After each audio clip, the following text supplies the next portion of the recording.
Here now, Donald Gilliland, deputy editor of news and investigations for the Pittsburgh Post-Gazette. Good morning to you, and thank you for being here. Let's talk about these claims of voter fraud in York and Lancaster. What more can you share about the investigation and what's happening? I think the thing that I would emphasize is that these are issues with voter registrations, not votes.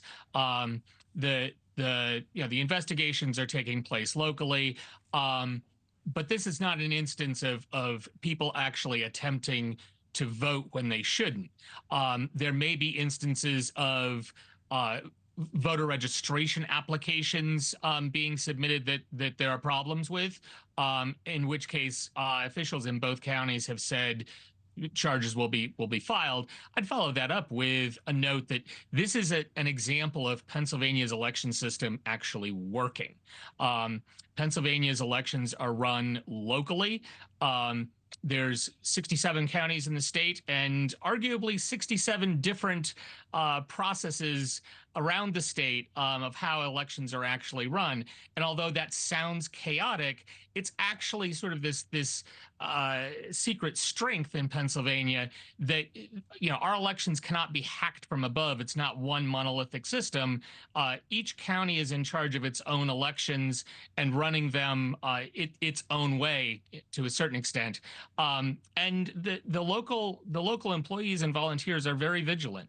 So arguably, this is an example of the system working. And because of that patchwork system, we often are waiting on Pennsylvania for results on election night, election next day. What does the process look like when it comes to votes day of and the early voting in Pennsylvania?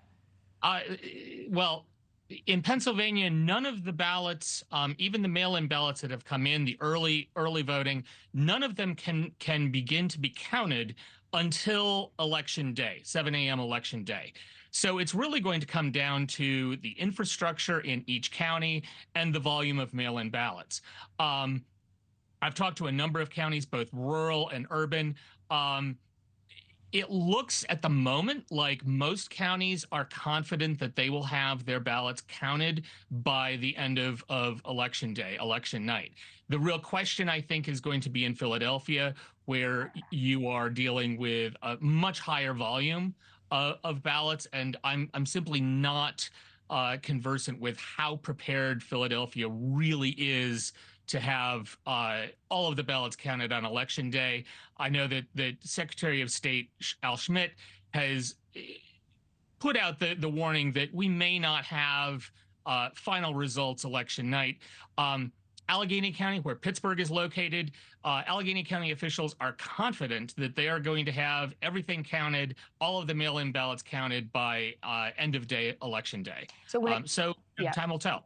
So when it comes to Philadelphia and Pittsburgh, what does that political landscape look like? How close are the polls, for example, in those two areas where we'll be waiting? So, I mean, if you remember James Carville's somewhat famous characterization of Pennsylvania, it's Philadelphia and Pittsburgh and Alabama in between. That's a very Carville overstatement. But both Philadelphia and Pittsburgh are predominantly blue areas. They're the largest urban areas in the state, and they consistently vote Democratic. And there's also a very strong center of Democratic voting in the mid-state in Harrisburg, and then a little bit north in State College, where Penn State is located. And the rest of the state is some version of red to purple.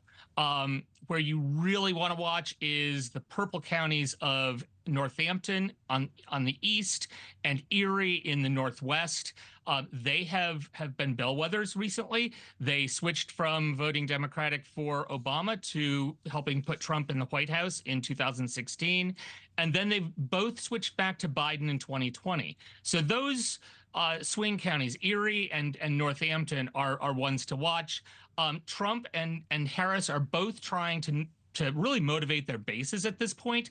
So Harris is going to be in Harrisburg this afternoon or this evening. She's also trying to carve into Trump's rural base. Trump is trying to do the same thing with Harris. That's why you saw him in Allentown. It's why you saw him in Madison Square Garden. It's why you saw him in California. Thank you for watching. Go to newsnationnow.com to find NewsNation on your television provider. And don't forget to click the red subscribe button below to get more of NewsNation's fact-driven, unbiased coverage.